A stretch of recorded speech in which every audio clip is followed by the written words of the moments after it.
বিশ্ববিদ্যালয় মানিত মানুষ তৈরির কারখানা হওয়ার কথা।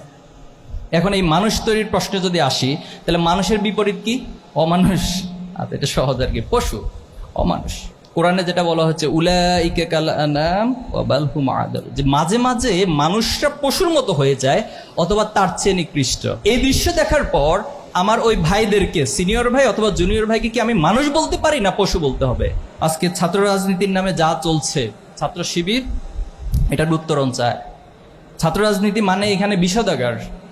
একদল বক্তব্য দিতে আসছে, আরেক দলকে গালাগালি না করলে তার বক্তব্যই হয় না, এরকম একটা পরিস্থিতি।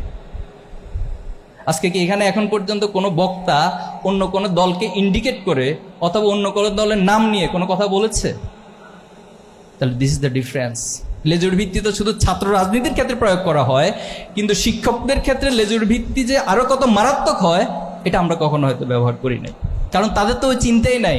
তাদের চিন্তা হচ্ছে কিভাবে এখান থেকে টাকা ট্রান্সফার করবে, কিভাবে করে মানুষকে ধোঁকা দিয়ে, মানুষকে ভুলভাল রাজনীতি করিয়ে তার ক্ষমতার চেয়ার শক্ত করবে এবং সেটাকে ব্যবহার করে সে মানুষকে গোলামির মতো কাজে লাগিয়ে সে সম্পদের পাহাড় গড়বে। তুমি ডিসিশন নিবা যে ছাত্র শিবির ইনভলভ হওয়ার মধ্যে যদি তোমার কোনো উপকার হয় তাহলে তুমি হও, আর যদি মনে করো যে না কোনো উপকার আমার নাই, তাহলে কোনো সমস্যা নেই, তোমার ছাত্র শিবিরের সাথে কোনো সম্পর্কই রাখার প্রয়োজন নেই।